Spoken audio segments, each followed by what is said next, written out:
Welcome to today's session. My name is Qamar Ilyas Khan, and regarding myself, I have done my master's in business administration and economics from Islamia University, Bahawalpur, and I have over plus 30 years experience, over 30 years of experience in banking sector, banking and finance sector, as well as in HR.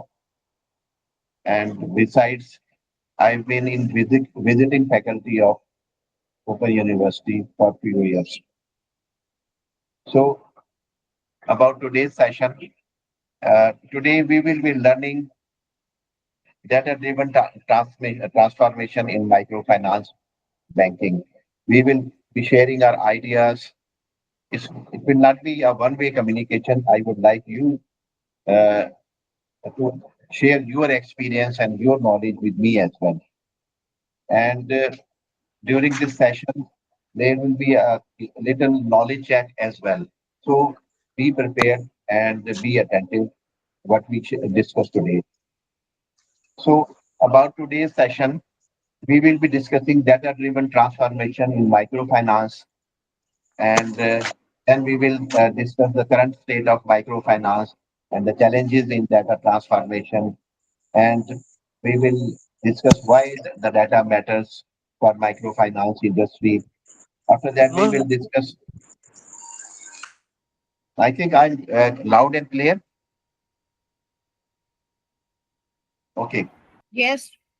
Okay. Then we will discuss strategic data application in microfinance and with and its application to banking industry.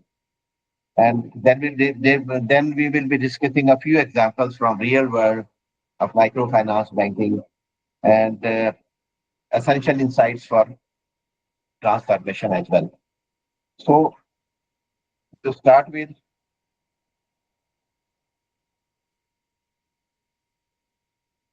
uh, what is data transformation in microfinance?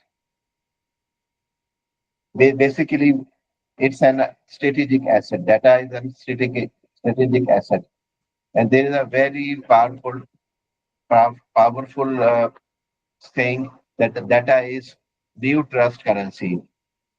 What does it mean? Before we discuss this paraphrase, the data is the new currency of trust. We will see what is data. How can we define data? Data is actually, it refers to the facts, statistics, and the information collected, stored, and analyzed to gain insight and make informed decisions and to support conclusions. Data can be in two ways. It can be quantitative, which means it can be numerical information like numbers and percentages, and it can be qualitative. It means the data can be descriptive information like text and opinions. Then there are a few types of data, two types of data normally which we use in microfinance or banking industry. One is structured data. And structured data is organized and formatted data and in the shape of database and spreadsheets. On the other hand, the unstructured data is unorganized data, which is in raw form, which is in rough form. It can be text, it can be documents, it can be images, it can be videos, but these are not organized. So now we will discuss what is data-driven transformation in microfinance banking. As you know, the microfinance industry is uh, developing day by day. To start with, it was very nominal and marginal scale. Now it's one of the fastest growing industries around the world. Not only in Pakistan, but also in other developing countries mostly. Okay. Data-driven transformation is actually a revolution in which microfinance banking has enabled itself and its institutions to make informed decisions, enhance risk management, and improve financial inclusion. By leveraging data analysis in microfinance, we can assess risk accurately, and there are very minimum chances of error when we use database risk analysis, because in this way, by using the data base or the database information, we can evaluate our borrowers behavior and their financial history, and as well as their market reputation, and this will definitely reduce our default rates and risk. And on the other side, we can optimize our operations. We can increase operational efficiency as well. We can identify inefficiencies and streamline workflows using key performance indicators and KPIs. So, and the third one, yes, there is another benefit of data transformation, data-driven transformation, that is enhanced financial inclusion. You know, we people at microfinance bank industry, we our focus is on underserved community, which are largely based in rural areas. So we can tailor our services to meet their specific needs of unserved communities according to their needs, according to their demands, and according to the requirements.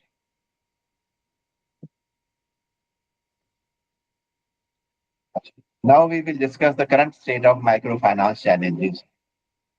First of all, we have limited data availability. We don't have uh, much data available on for analysis, and there are also regulatory pressures and compliances from regulatory authorities. We have to make sure that we meet compliance standards and we meet regulatory regulations of the regulators. Then data transformation comes with a high operation cost. Definitely, it puts strain on our resources. We at microfinance industry are already have minimum resources, bare resources. So data transformation definitely involves high cost. And there is also a persistent financial inclusion gap in microfinance industries with reference to this data transformation process. And the last one is, uh, we have still not been able to tap the majority of our rural population or underserved communities. And today, even billions of people remain unbanked globally, not only in Pakistan, but also globally, especially in third world countries. So now we'll discuss why the data matters. What is the importance of data in microfinance? As we all know, the data basically is the basis of our decision making. It's the basis of our Muhammad Zahid, information. please unmute your mic. Uh, in microfinance, today we say that data is the new currency of trust. What does it mean? It means that in microfinance, where trust is the paramount due to the vulnerable population served, and data can foster transparency and accountability. And by providing clear information, verifiable information, institutions can build stronger and more reliable connection with their clients. So this is the most important thing why the data matters in microfinance. Then it can also um, um, helps us in making better credit risk management. The most important thing is microfinance is the credit risk management. For example, a transparent loan application process and clear repayment tracking, that is all backed by data, significantly enhance the client confidence and also reduce perceived risks, and it will lead to higher engagement and loyalty. Then it can strengthen the compliance and transparency as well. Then we can drive operational efficiency and saving. On one hand, obviously data transformation comes with a cost, but on the other hand, it helps us in saving uh, valuable funds in operational cost. and it will also reduce our NPL and save cost. Definitely, when we will reduce our NPL, the NPL amount, figure will go down, our profits will go higher. Okay,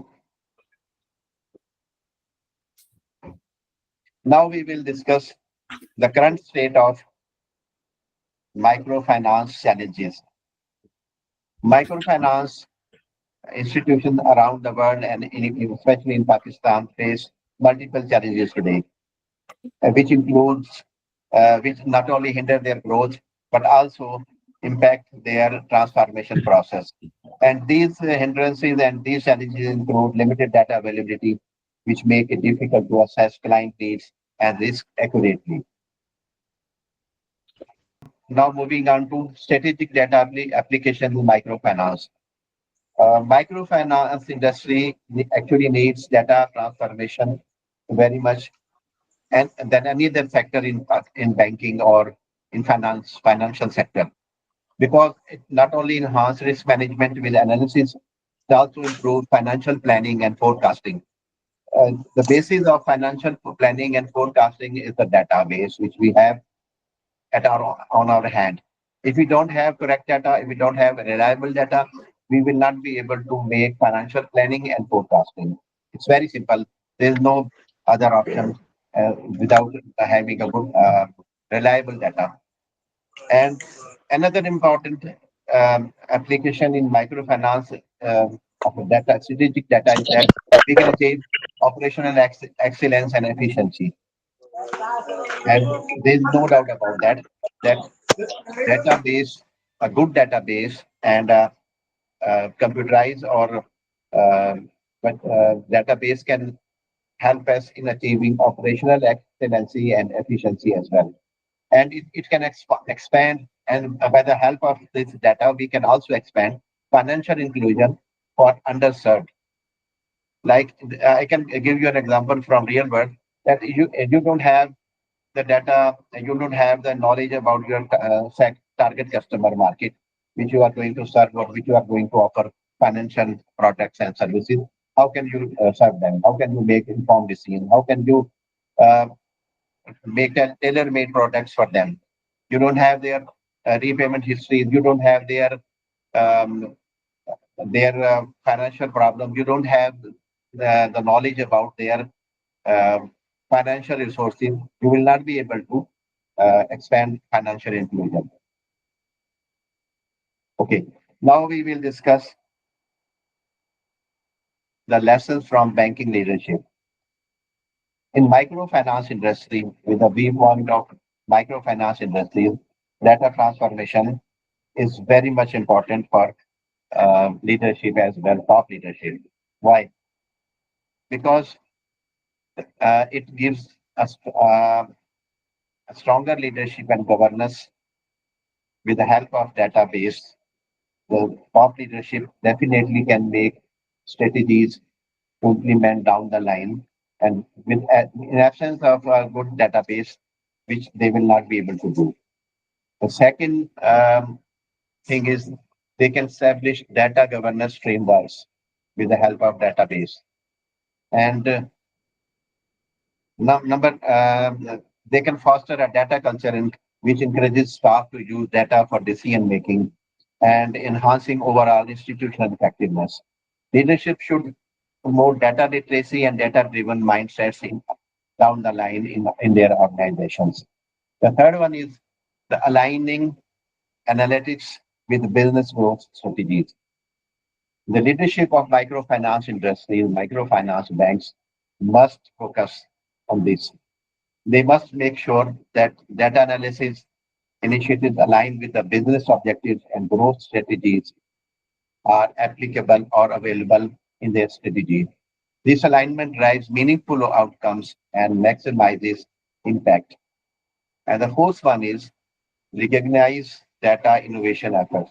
By recognition of data innovation effort through industry rewards, recognition is very much important because it will definitely boost the morale of the staff and the people working down the line.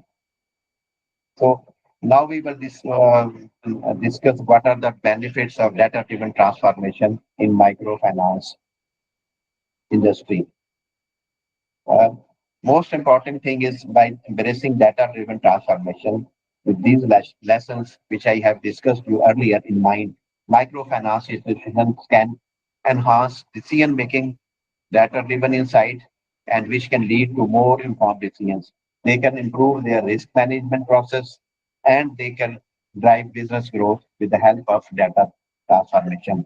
And they can align analysis with business strategy to forecast growth. Okay, now we will discuss some real world data driven success.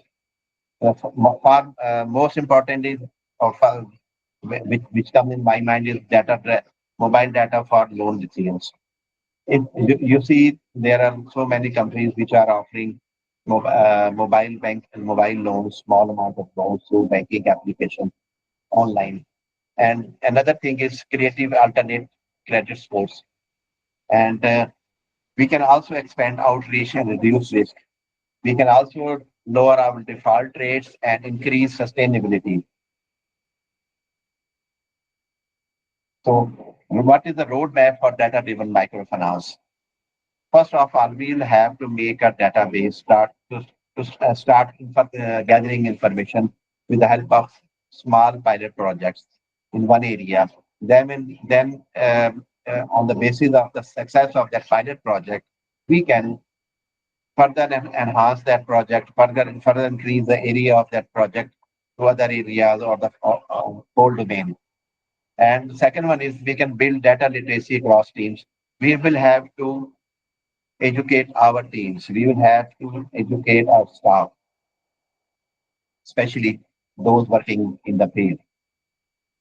And the third one is that we can partner with technology and experts.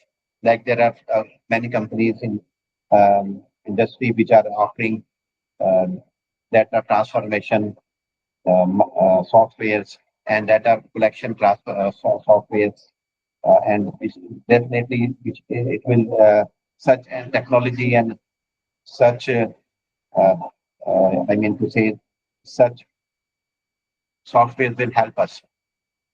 And the last one is the scale responsibility and ethically. We will have to do this task very responsibly and very ethically. Ethics is the basis.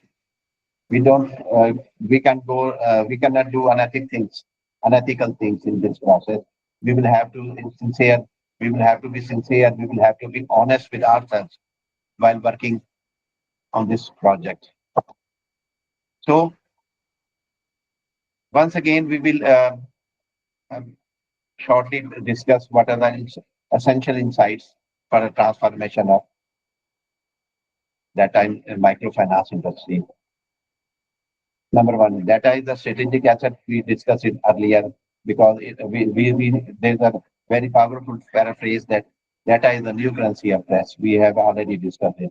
It drives innovation and it drives competitive and it gives us competitive advantage or our competitors. And it also help us in achieving social and financial sustainability. And it helps our leadership commitment to make their commitment on the basis of this. So leadership commitment is a key to the success of whole project. So this was from me. If you have any question in your mind, you can ask me. I'm here to answer you. And if you have something based on your experience, you can share it with me regarding today's session. Your suggestions and your insight, your input is very welcome. The session is open now. Mr. Arman from UK. Mr. Arman, can you listen me? Yeah, I can hear you, sir.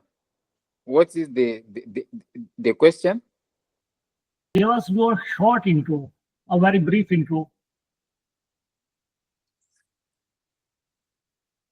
Yeah, thank you, thank you so much. I'm sorry to come late.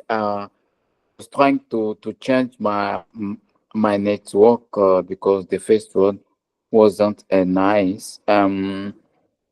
I didn't start from the beginning, but I wanted to understand about the statement foster collaboration problem solving environment. Is it that we have to share projects among ourselves? Is it that we have to build a partnership between ourselves according to one project, or what is what I wanted to know? Because I was trying to discuss with Mr. Awas about that, but there was a problem of there was a issue network to his side. Okay. Now I wanted to understand very well about that particular question. But I'm very happy. I'm very happy again to be part of this session. Okay, thank you, Mr. Orman. And, this is Mr. Orman Metabishi from UK, and Mr. Alas Jan. Please unmute your mic, Mr. Alas Jan from Peshawar. Assalamu alaikum.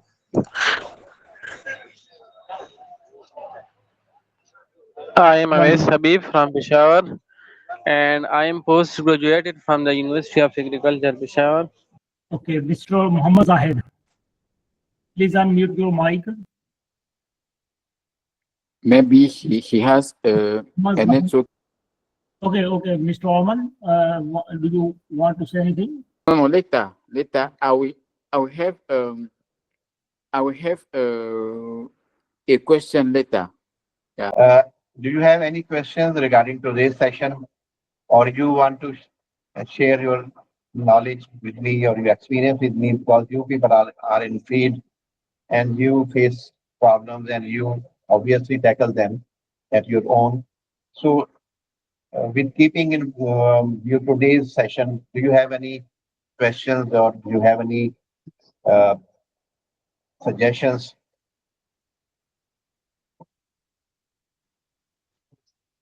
Or do you have any suggestions regarding our next section? You can also suggest us or the topics for our next session or next discussion. But one thing is very, very much important. You people must take part in this discussion as well. Bushra Azmat maybe want to say something.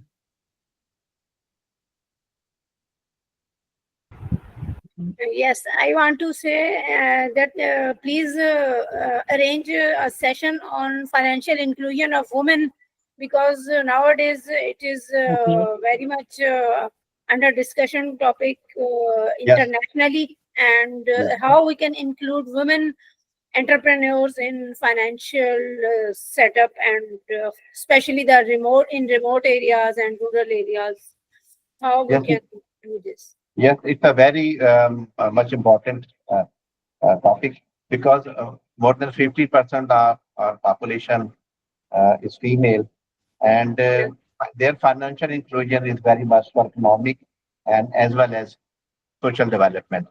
So we will definitely look into this, and in the coming days we may have a session on this as well.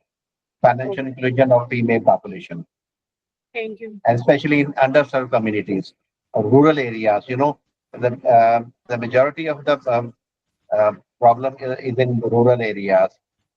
In urban areas, there are female entrepreneurs as well, and there are female sorry financial inclusion on part of females as well.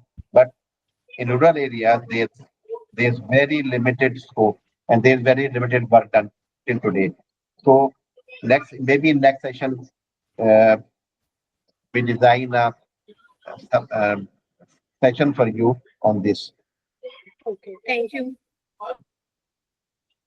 Anything else? This is good. Thank you. Mr. Orman, do you want to say anything? Yeah. I wanted to ask the question thank you, first of all, for the presentation, what was made by Mr. Qamar. It was very interesting. Yeah. I wanted to ask if after this session, it would be possible to share with us the presentation that Okay. later, maybe in chat or in group. It will bring us to understand deeper what we didn't catch well during the presentation. Thank you so much. Thank you. Thank you, Mr. Orman. And we warmly welcome Mr. Farooq Naveed, our next resource persons, and the request him to present in his session. Thank you very much, sir. Thank you. Thank you, everyone. I feel pleasure and honor to present in this valuable session. Can you please confirm you can listen to me here? My voice is clear. Yes, voice Okay. is clear. Okay, I'm just going to share my slides. Just give me 1 minute.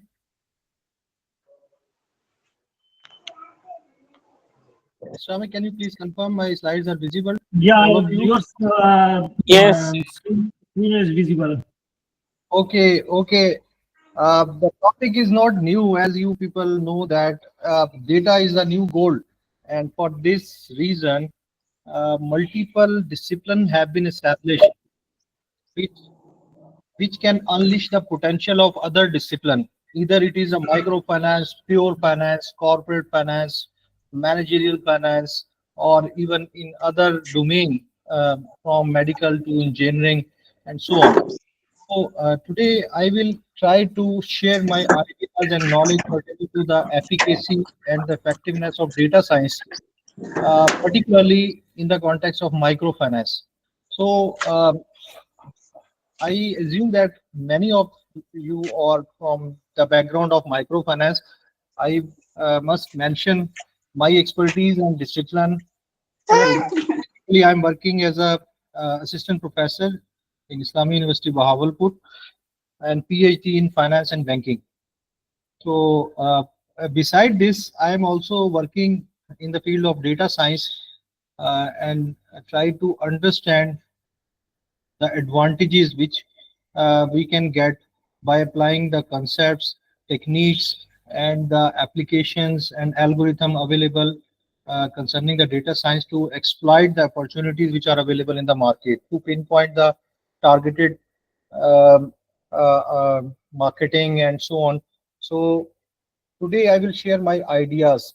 So you should know that my background is academic. So I try to discuss with you and share my ideas from the literature perspective as well as the current scenarios which are available in the data science, and how we can capitalize on the shoulder of data science to capitalize the opportunities available in the market.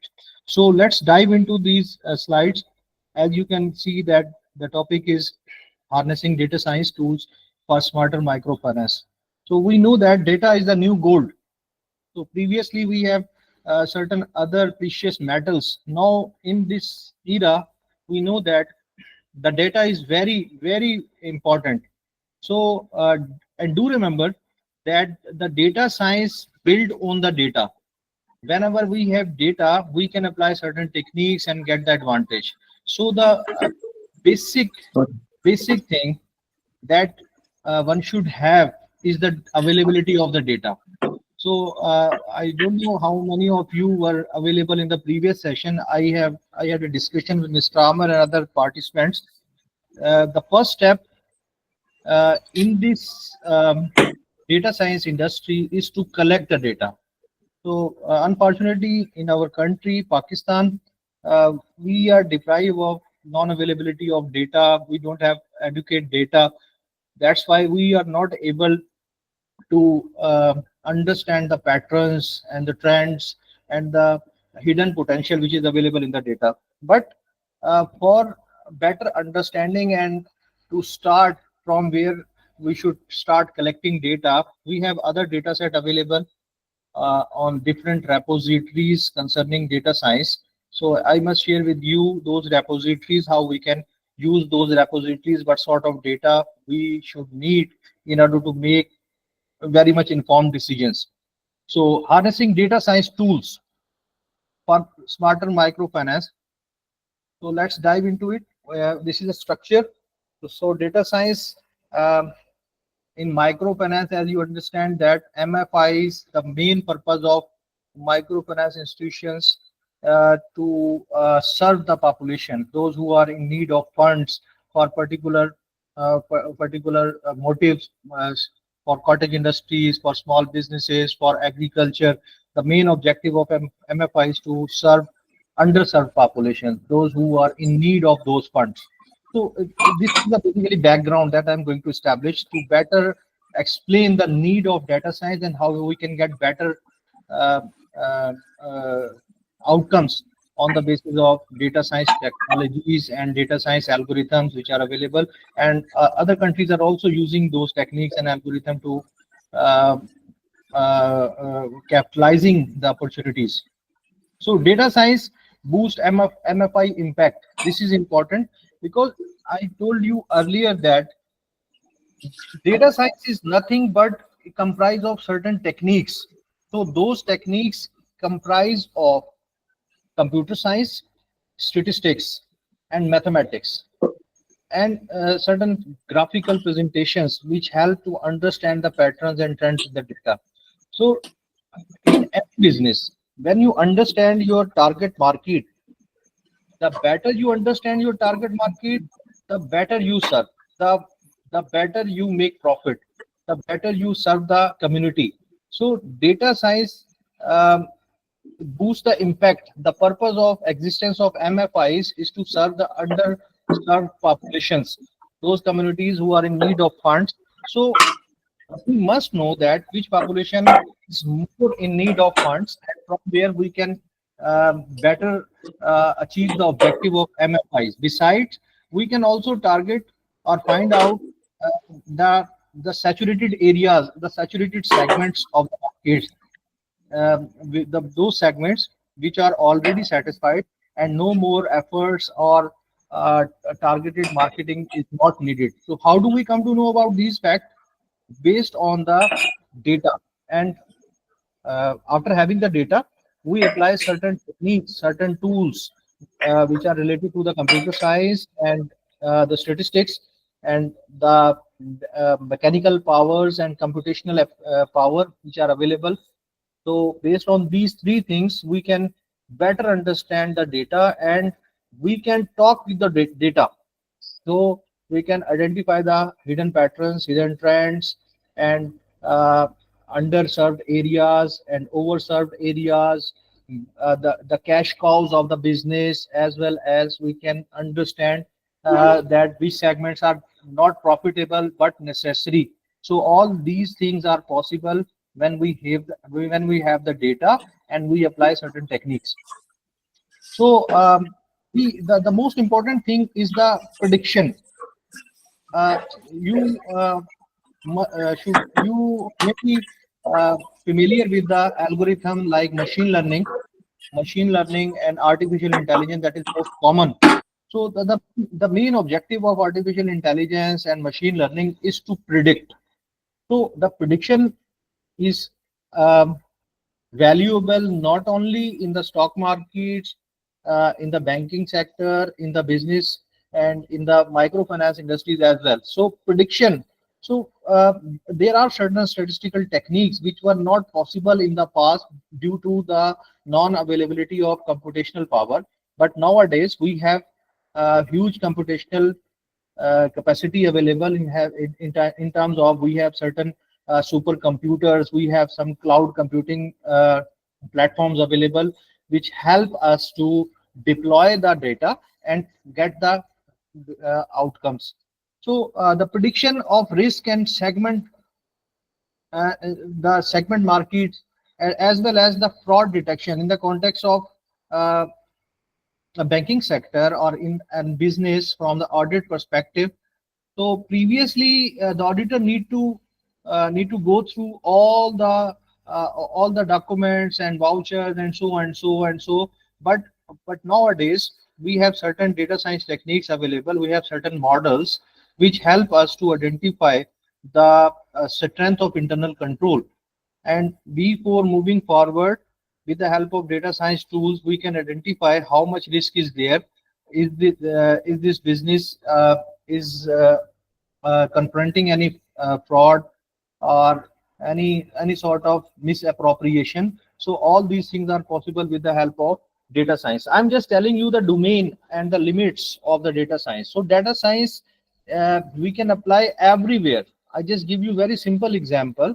If a person is having a cardiac arrest, so before going to the surgery, with the help of data science technique, we can find out how many chances are there that this operation will be successful.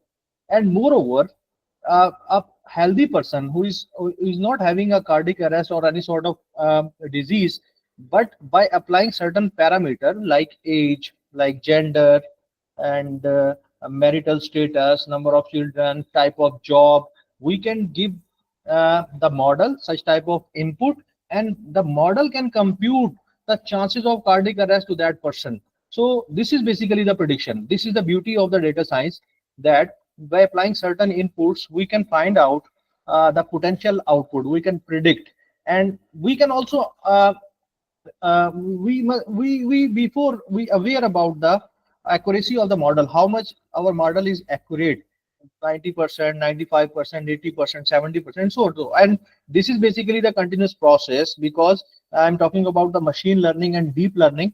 As we provide more data, the model will be more efficient. So as we increase the depth of the data, the model will be more accurate. So in short, data science techniques are not restricted to microfinance. We can use to detect the frauds.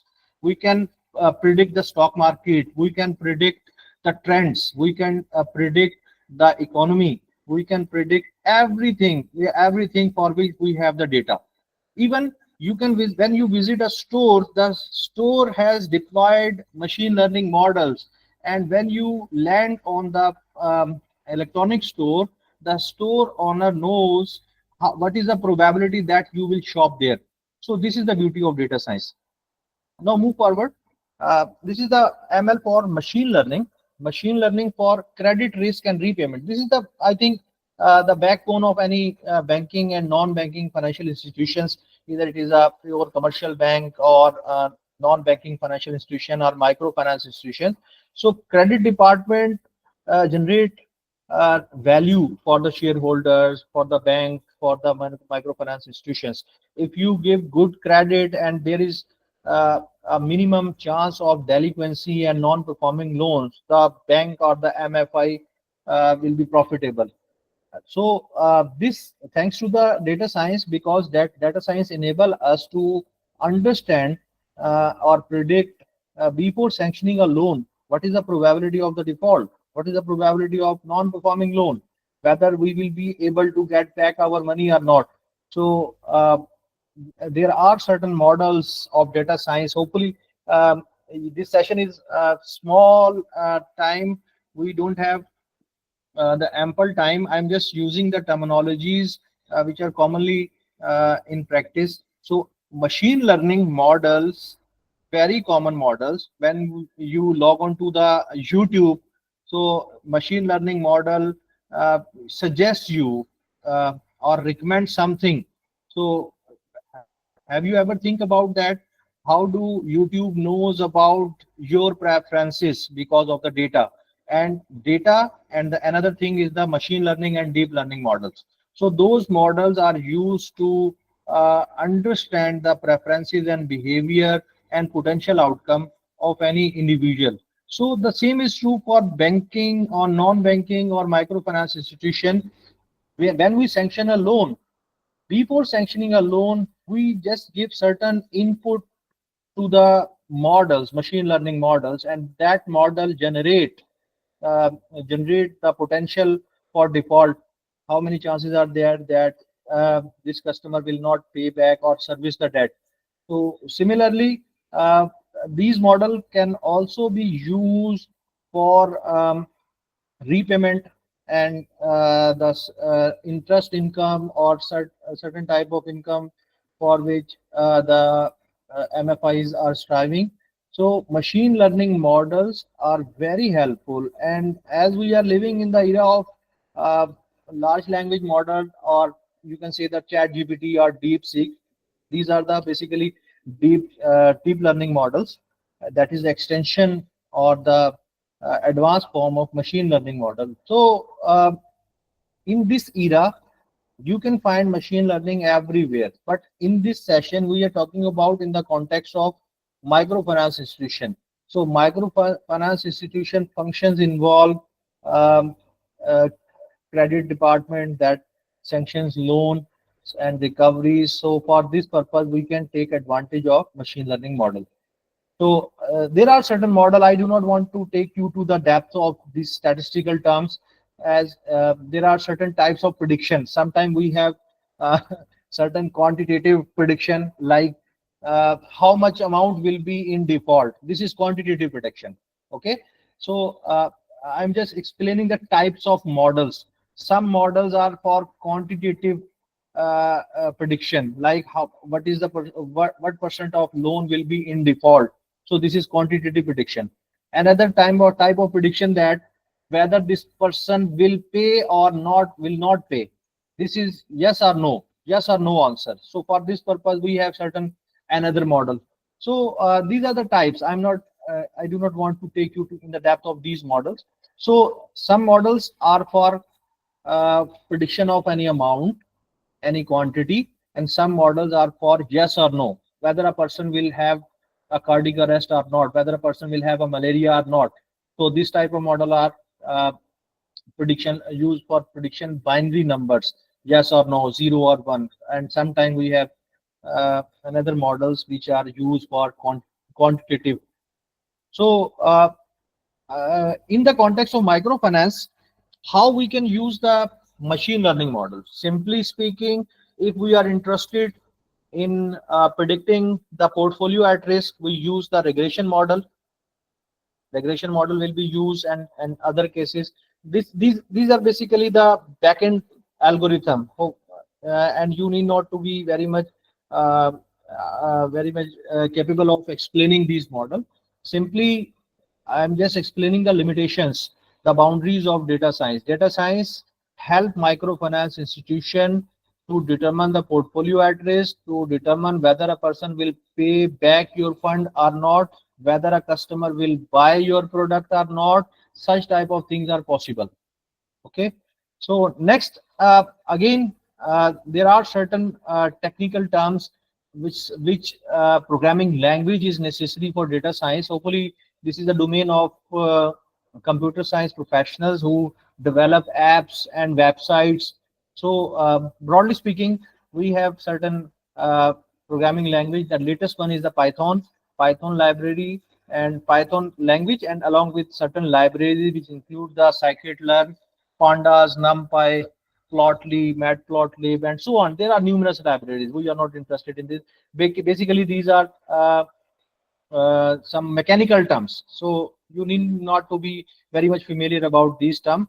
Basically, machine learning model help microfinance institution to make better decisions. That's it. Okay, again, we have certain Python related models. We can also use, suppose that you are in a bank and you have a list of clients, maybe 100,000 clients. So every client belongs to a different segment. So for an individual, it is difficult. Uh, it is difficult to divide or segregate 100,000 clients into different categories. Which person is more interested in car loan, and which person is interested in housing loan, which person is interested in flexi loan, and which person is just will follow the trends. So we need to segregate all the potential clients into different categories. So this problem can be solved with the help of data science, because data science help us to uh, differentiate and segregate the different categories of client into certain valuable categories and available there are certain available libraries to graphically present this data. Okay, so again, we need certain segmentation like KNN neighbors and KNN neighbors and random forest models are used. So these are used for client segmentation. I just give you another example. You are in a corporate world and you have, for example, 25 products. So which product is performing well and which product is performing not up to mark? That product is not achieving the KPIs. So how do you come to know about those facts? For this purpose, data science provide us a platform with the help of Python language and certain libraries, including scikit-learn and numpys and pandas, which can be used to identify that which products are meeting the KPIs and which are falling behind, and from which product we are generating higher revenue. And if this trend continues, what will be our position in the next 5 years? So data science help us not only to segregate the different elements, but also we can use those elements for prediction purpose. Okay. Next, these are the another tools like you have Excel. We have also tools for research purpose and presentation and creating inferences based on the historical data. Uh, we have another two softwares at SPSS and Smart PLS, and we have also MOS and we have also eViews. These are the pure statistical software which are used to graphically portray the data which we have already collected, but also we can use these software for inference. For example, if we offer a discount to a client, so will it contribute to our profit ratio or not? Will it contribute to increase in sale? This is a question. And how do we come to know about the answer? So based on these software, we can test our hypothesis, we can test our postulations, which hypothesis is true and which hypotheses are not true based on the data. And these software also provide justification which are available in the hidden patterns of the data. So these two software, SPSS, that is statistical package for social sciences. Basically, this is a statistical package, and Smart PLS, this is again a statistical package. The main difference between these two is the functionality of Smart PLS is also available in SPSS, but all the functionality of SPSS is not available in Smart PLS. The main difference, to be more technical, Smart PLS is used for cross-sectional data, whereas SPSS can be used for time series data or pool data. Any sort of data we have, you can use SPSS, and the many functionalities are available. You can infer, you can create inference, you can predict whatever you want. There are certain modules available which you can use. So these are the two software of statistics which can be used to make more informed decisions. For example, we have certain macroeconomic parameters, macroeconomic indicators of Pakistan, and we have the performance of microfinance institutions in Pakistan. So based on the historical data pertaining to macrofinance indicator like GDP, per capita income, GNP, and poverty rate, inflation rate, and so and so, and we have the profitability or financial performance of MFIs. So based on these data, we can conclude that which factor is more contributing to the financial performance of MFIs. So how do we do this? Based on the data and these software, we can make more informed decision. Okay. Next, we have again the application of data science for fraud detection, and I must share with you a website that is kaggle.com. Kaggle.com is the repository of data science where you can find uh, the records worldwide. Even interestingly, have you? I think all of you must heard about the Titanic. I'm sure you know about the Titanic.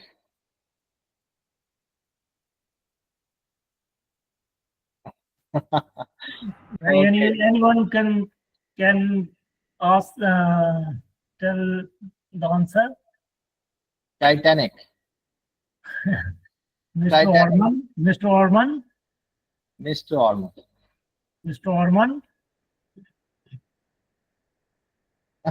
Okay, please carry on. Okay. Titanic was a ship. You may be familiar about the movie that is Titanic, based on the story. So uh, why this Titanic is interrelated with data science? I just want to tell you that the data pertaining to the Titanic ship is available on the Kaggle.com. How many passengers were there? How many of them were male? How many of them were female? How many of them were traveling along with siblings? So we have data available pertaining to the data, pertaining to the persons who were on the Titanic ship. So why this data has collected? Because we know that there was a tragedy with the Titanic. So some was died and some was alive. So this is a prediction based on the data like concerning the marital status, age, and the fare the person paid, and so and so. We can predict whether this person will survive or not. So in this case, data science enable a person to predict based on the data set. So like Titanic, Kaggle also offer numerous data sets like fraud detection. If you want to detect the frauds, so there are numerous data set available on the Kaggle which have documented certain parameters which enable to use those parameters in developing a model, which model is more associated with the outcome. So is similarly, heart disease database is also available. Similarly, you can find the customer churn. Customer churn means you have numerous customer and you think that your customers are loyal, but whether your customers are loyal or not, data will tell you. So you can deploy that data and you can find out why customers are leaving why customers are leaving from your business, why they are not interested in buying your products. So based on the data, we can find out the reasons. The reasoning can be possible with the help of data science and the data which have been collected over the period of time. So I told you earlier that in Pakistan we don't have the sufficient data available. But the good thing is, if you want to learn and understand how much benefit you can get from the data science, for this just log on to the kaggle.com and find out that certain type of data which is available. Okay, now move forward. I'm just trying to wind up my discussion. That is, I told you earlier, the whether it is a programming language or certain libraries, SPSS and software, and so and so, blah blah, everything. The main purpose of these technical understanding is to make informed decision. Well, you need not to know about every every aspect of the data science. You must be able to understand what data science can do and what data science cannot do. So based on your understanding, you can design an app through a developer, through software engineer. And why you are designing app? To make more informed decision, like optimizing financial decisions. So when you have data, you can make better financial decisions, like whether this decision will impair your liquidity or not.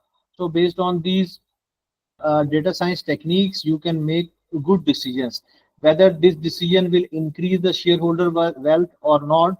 So data science help to make more informed decision. So optimizing MFIs, financial decisions, maximize impact and returns. And similarly, we have advanced technique, that is the decision tree guide choices. Means how many possibilities are there, how many possibilities, and this happen, this will happen, and if this happen, then this will happen. So this is very technical. So this technicalities uh, can be resolved with the help of data science by using decision tree algorithm, which is available to portray all the possibilities of the data.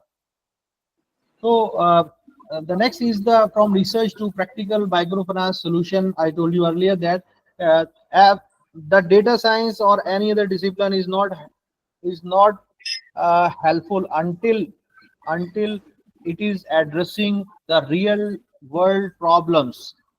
So if it is a medical science, if it is a computer science or social science, until and unless it is not addressing the real world problem, this is not helpful for the community. So data science is addressing the real world problem. As I told you earlier, data science is helpful in sanctioning a loan that will not be not performing loan, or there will be uh, little chances of default. So data science is also helping to identify the underprivileged market.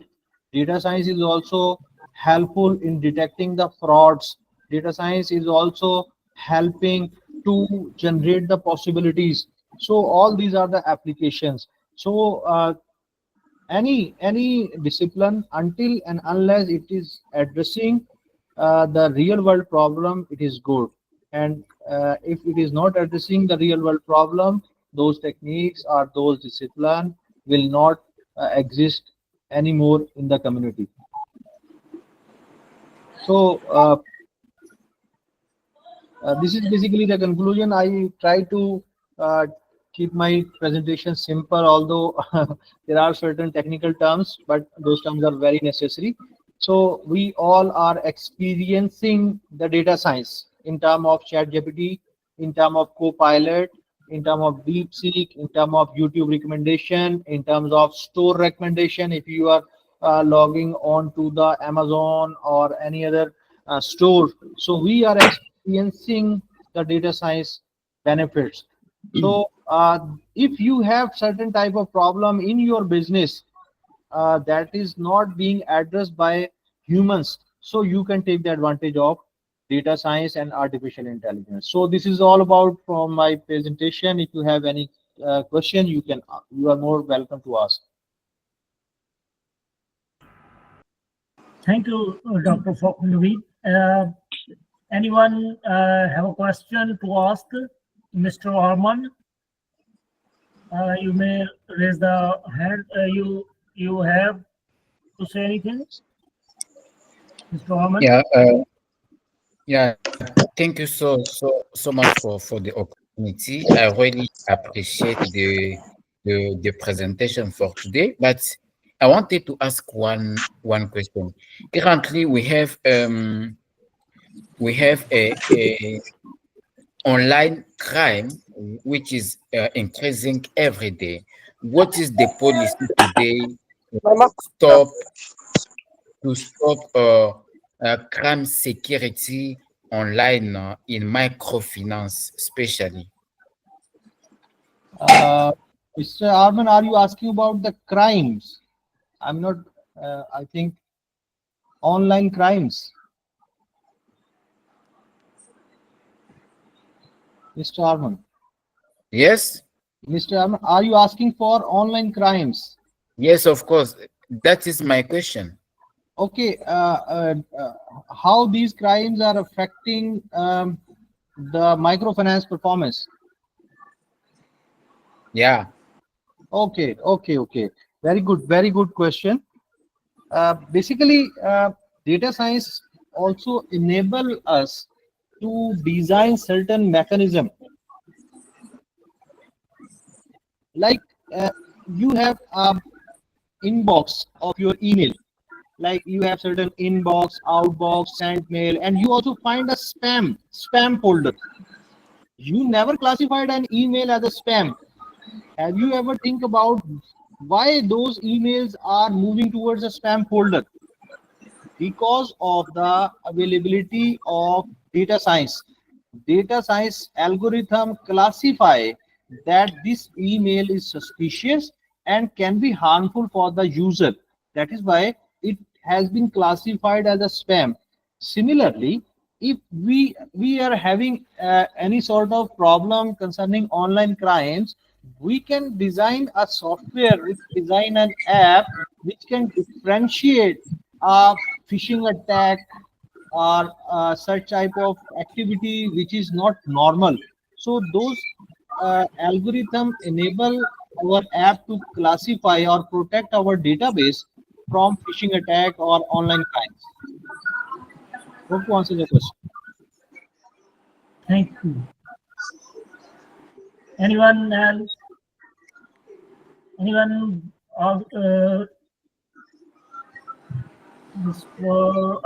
Mr. West, you raised your hand. Yes, sir. Okay, please. Sir आज का session तो बहुत अच्छा लगा, लेकिन मेरा question है कि हम ये जो डेटा सेट एनालाइज करते हैं, ओके, हेलो सर, तो उसमें तो हेलो जी जी, अवैध आवाज आ रही है आपकी।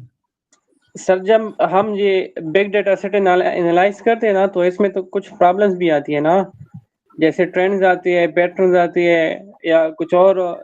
जैसे हम इकोनॉमिक्स में डेटा एनालाइजिंग करते हैं, तो उसमें वो 99% तो या जो सिग्निफिकेंट है ना, तो वो तो 90% होती है ना। हाँ जी, बिल्कुल अवैस, बहुत आपका इंटरेस्टिंग क्वेश्चन है और बड़ा ही टारगेटेड क्वेश्चन आपने पूछा है, that comprise of statistics as well as the big data. तो होपफुली बिग डेटा के बारे में अंडरस्टैंडिंग होगी बाकी सबको भी, कि आपके पास जो डेटा सेट है बहुत बड़ा डेटा होता है। तो पहली बात तो मैं आपको ये बताऊं कि उसको एनालाइज करने के लिए you have certain tools available. उसमें आपके पास बिजनेस इंटेलिजेंस के सॉफ्टवेयर होते हैं, लाइक माइक्रोसॉफ्ट पावर BI है। इसी तरह आपके पास टैबलू है, उसके जरिए आप उस डेटा को फैच करते हैं। फैच करने के बाद रैंगलिंग करते हैं। रैंगलिंग मीन्स डेटा को क्लीन करते हैं। क्लीन करने का मतलब क्या है कि वो डेटा उस फॉर्मेट में नहीं है जिस फॉर्मेट में मॉडल ने एक्सेप्ट करना है। ठीक है, हम उस डाटा को रिफाइन कर रहे होते हैं, and that term is known as data wrangling in data science. Okay, addressing the missing values and addressing the outliers and standardization of the data so that we have a data in uniform format.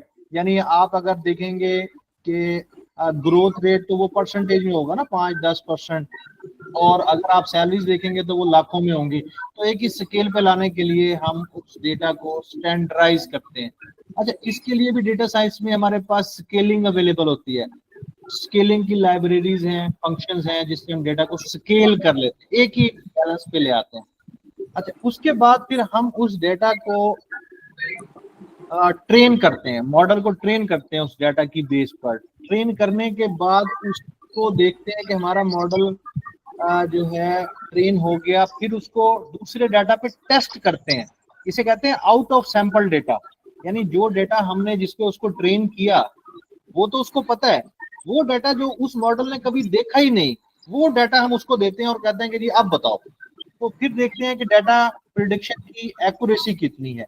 Sometime जो हम data wrangling करने के बाद जो model design करते हैं, accuracy बहुत अच्छी होती है, समटाइम अच्छी नहीं होती, लेकिन हमें वो मॉडल डिप्लॉय करने से पहले पता चल जाता है कि हमारा मॉडल 70% प्रिडिक्ट कर रहा है। ठीक है, प्रिडिक्शन को बेहतर करने के लिए हम कुछ और टेक्निक्स करते हैं। इसे कहते हैं हाइपर पैरामीटर ट्यूनिंग। पैरामीटर को ट्यून करते हैं जिससे उसको मजीद रिफाइन कर लेते हैं। अच्छा, अब इस तरह हम एक खास लेवल पे डेटा मॉडल को ले जाते हैं जहां पे उसकी एक्यूरेसी 90% पे चली जाती है, और ये उस मॉडल की लिमिटेशन है।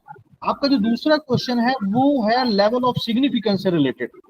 ये लेवल ऑफ सिग्निफिकेंस है आपका 95% या 5% आपका लेवल ऑफ सिग्निफिकेंस होता है, तो कॉन्फिडेंस आपका 95% होता है। इसी तरह 10% आपका लेवल ऑफ सिग्निफिकेंस है, तो कॉन्फिडेंस आपका 90% होता है। यानी हम कह रहे हैं कि ये बंदा जो है हमारा लोन वापस नहीं करेगा, तो ये बात आप कितने परसेंट कॉन्फिडेंस के साथ कह सकते हैं? तो 90% कॉन्फिडेंस या 95% कॉन्फिडेंस के साथ आप ये बात कह रहे हैं। अब आपके जहन में यह आ रहा होगा कि ये 100% तो नहीं है। तो यहाँ ये बात जहन में रखेंगे कि 100% सिर्फ प्योर साइंसेज में होता है, जहां आप दो केमिकल को मिलाते हैं ना, कि हाइड्रोजन और ऑक्सीजन जब मिलेगी तो पानी बनेगा। लेकिन जब साइंसेज की बात करते हैं तो सोशल साइंसेज में 100% कभी भी नहीं होता, ये उसकी लिमिटेशन है। ठीक है ना, तो इसे हम कहते हैं। जी सर, एक क्वेश्चन मेरा एक और है कि जिस तरह हम मैंने पैनल डेटा पे काम किया ना, ओके तो हम फिक्स इफेक्ट और रैंडम इफेक्ट मॉडल यूज करते हैं, फिर अगर वो इन दोनों से नहीं होता फिर हम GIS मतलब जी। जनरलाइज लीस्ट स्क्वायर करते हैं ना। तो इस तरह ये जो आप ये जो वर्कशॉप है ना, तो मैं इसमें एक बात ऐड करता हूँ कि इसमें जो ये स्मार्ट और माइक्रो फाइनेंस है ना, तो इसकी जो बिग डेटा एनालिसिस हम करते हैं ना, तो कौन सी मॉडल यूज करते हैं? 2-3 का नाम बता दे ताकि इस वर्कशॉप का मुझे भी फायदा हो, मेरे भी जितने दोस्त हैं उसका भी फायदा हो। अच्छा, सिर्फ इसमें नाम बता दे। जी मैं उसमें बता रहा हूँ कि बिग डेटा के लिए हडूप यूज किया जाता है। हडूप एक Hadoop। लाइब्रेरी, हडूप हडूप को यूज करते हैं जो बिग डेटा के लिए मोस्टली यूज किया जाता है। अगर आप एक्सटेंसिवली मॉडल डिप्लॉयमेंट की तरफ जा रहे हैं, ठीक है, वैसे तो बेसिक अगर आपके पास बिग डेटा है तो सिंपल पावर BI में भी आप प्रेडिक्शन कर सकते हैं, टैबलू में भी कर सकते हैं, लेकिन जो उसकी डाटा फेच करना है क्लाउड से और उसको डिप्लॉय करना है और उसको रैंगल करना है ना, तो उसके लिए स्पेसिफिकली हडूप यूज होता है जो बिग डेटा के लिए स्पेसिफिकली डिजाइन है। अच्छा, thank you sir. Welcome welcome. Thank you, Mr. Omas. Thank you. And any other participants want to say anything? Any question? Any comments? Before we conclude our this workshop. So thank you all of you for being the part of today's workshop. I truly appreciate your patience and commitment, especially after the rescheduling. A special thanks to our esteemed speakers, Mr. Qamar Ilyas Khan and Dr. Farooq Naveed, for their valuable insight. Here we conclude our this workshop, and hopefully we will arrange other session related to these topics in detail. You can make yourself update to join our LinkedIn page and Facebook page. You just search Asara for Humanity in the name of Asara for Humanity Network. You can download our app from Google App Store, Asara for Humanity Network. So thank you very much. Thank you, Mr. Farooq. Thank you, Mr. Qamar Ilyas Khan. Thank you sir, thank you. All the participants. Okay, thanks to all. Thank you. Thank you. Thank you sir, thank you।